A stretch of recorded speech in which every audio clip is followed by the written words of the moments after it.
11º dia de uma rotina contábil minha que realizei no dia 5/5 de 2023. Hoje é dia 21 21 de março de 2024. Então, portanto, já tem quase um ano isso aqui.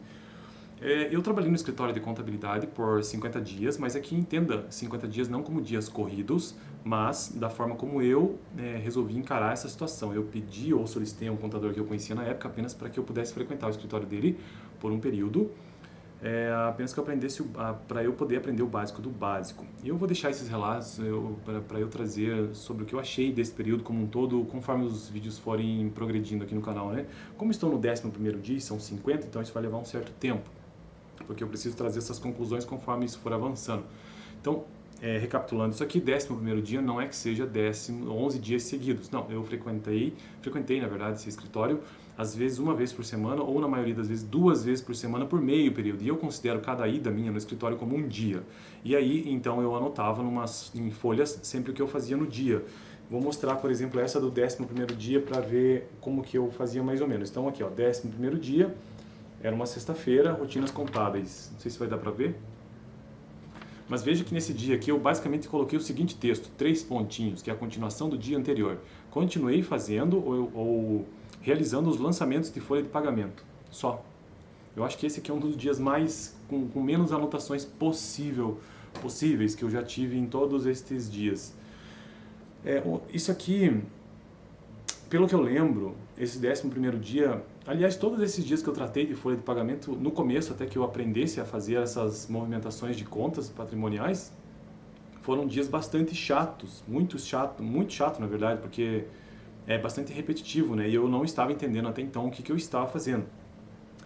Eu gostaria até de mencionar, mas não vou fazer isso, sobre o meu resumo do 12º dia, porque foi ali que eu entendi mesmo o que eu estava fazendo até então nessa questão da folha de pagamento. O fato é que, para que eu possa trazer um pouco de conteúdo mesmo para esse 11º dia, eu só quero repetir então o que eu estava fazendo no 10º dia e nos dias anteriores. No 10º dia, que foi na terça-feira anterior, movimentei as seguintes contas patrimoniais de uma única empresa. Lembrando que eu estava fazendo folha de pagamento de uma única empresa nesse caso. Então eu movimentei as contas de...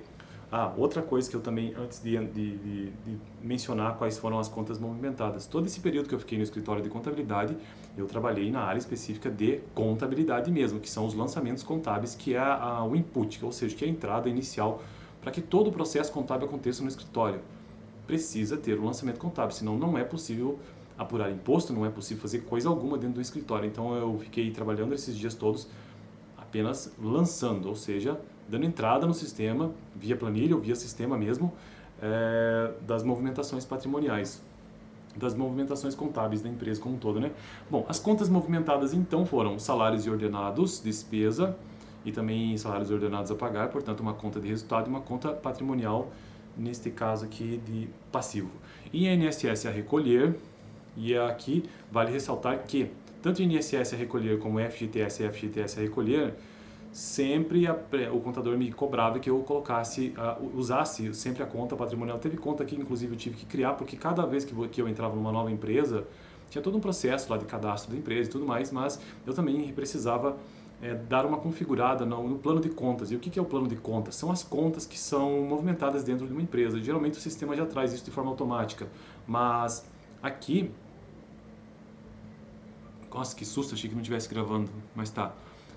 Neste caso aqui, ele apenas me fez lembrar, ou me ensinou, na verdade, que INSS e tributos em geral são sempre a recolher e não a pagar. Então, INSS a recolher, FGTS a recolher, entre outros, nesse caso estamos falando da folha de pagamento. Então, vamos repetir aqui, as contas movimentadas neste período todo que eu fiquei, acho que foi do 10º dia, no 11º dia, no 12º também, isso eu vou deixar para os vídeos futuros, mas no 9º dia, no 8º dia também, sobre folha de pagamento. Deixa eu ver se o 7º dia eu tenho aqui. Não tenho. Então, a partir do 8º dia mesmo, ou seja, fiquei alguns dias tratando sobre folha de pagamento, né? O 8º dia, exatamente, olha, o 8º dia, o 9º dia, o 10º dia, o 11º dia, e ainda tem o 11º dia. Isso só para fazer o provisionamento, ou seja, competência, né? Competência da folha de pagamento. Eu sequer cheguei no regime de caixa ainda, o pagamento de fato. Então, as contas movimentadas foram essas que eu já mencionei: FGTS a recolher, 13º e férias, vale transporte, INSS a recolher, salários e ordenados. O que mais que eu poderia mencionar aqui no vídeo de hoje? Deixa eu ver se tem mais alguma conta interessante. Tarará. Uma coisa que eu já mencionei nos vídeos passados, como estava tudo muito confuso para mim, essa questão da folha de pagamento, o contador falou assim para mim: sempre que você tiver uma dúvida, tenta fazer um razonete mesmo, manualmente, antes de entrar no sistema. Coloca ali, ó, porque eu tinha tempo para fazer isso, né? Então, ele não queria que eu errasse, porque eu não podia dar entrada no sistema de forma errada, que senão ia prejudicar todo o processo contábil. Então, é uma coisa muito importante, quem for trabalhar na área contábil, é realizar o procedimento correto. Então, quando eu pintava alguma dúvida para eu entender o que estava acontecendo, porque eu não queria que fosse uma coisa automática, mecânica, simplesmente. Eu queria entender o que estava acontecendo de fato ali, sabe? Então, eu fazia o razonete e realizava o lançamento manualmente primeiro para entender. Inclusive, tem até um desenho aqui, ó, puxando as contas, tá vendo? Cara, é muito importante, se você vai trabalhar no escritório de contabilidade e quer seguir nessa área, que não é o meu caso, né? Eu não quero, pelo menos não para atender o público em geral, assim, mas talvez eu faça algum escritório para mim mesmo. Mas é recomendável que você sempre faça suas anotações, como eu fiz aqui também, quando você for para algum escritório para aprender, pelo menos.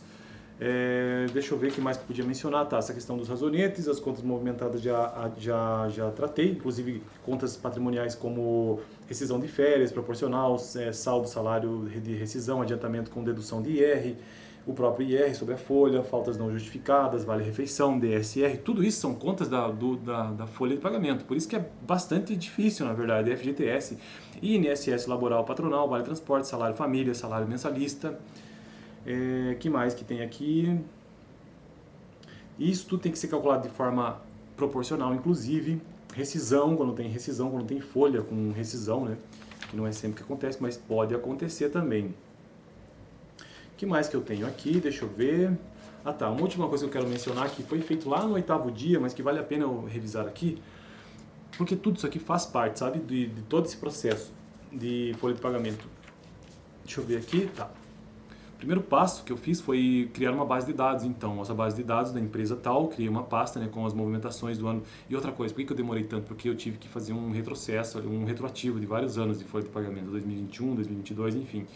E eu utilizei o que? Um relatório que é um espelho resumo da folha de pagamento. E esse documento, que é meio padronizado para todas as empresas, dependendo de como é feita essa emissão, né? Ali você tem o número de funcionários e você não faz o lançamento funcionário por funcionário, não. Você faz o lançamento de forma geral. Então, você tem o total de proventos, o total de desconto, líquido e FGTS. E depois, feito essa análise do documento contábil, que era uma folha espelho resumo da folha de pagamento, fui no sistema, que ali era o sistema contábil SCI. E que mais? Então, o sistema era este... Rapaziada, eu acho que é isso aí que serve de um bom resumo desses dias de folha de pagamento. E para finalizar, só para uma menção do quanto eu me ferrei fazendo essa folha de pagamento, até que eu conseguisse aprender minimamente, e isso já tem quase um ano, fiz pelo menos 739 lançamentos. Pelo menos. Deve ter sido mais, mas eu anotei aqui que pelo menos foram 739. É muita coisa, cara, é muita coisa. Mas aprende. Hoje, se eu tivesse que fazer de novo, voltasse lá, eu faria tranquilamente. Apenas fazendo as minhas consultas aqui. Eu acho que é isso, né, pro vídeo de hoje. No próximo vídeo, então, eu quero entrar no 12º dia aqui. Já vou avisar também, é um texto bem curto, porque eu continuei na folha de pagamento. Meu Deus, cara, meu Deus do céu. 12º dia. O 11º do vídeo de hoje aconteceu no dia 5/5 de 2023, que foi uma sexta-feira. E no próximo vídeo, então, quero tratar sobre o 12º dia, que aconteceu no dia 9/5 de 2023, uma terça-feira. Valeu, e eu vou ter que desligar manualmente minha câmera.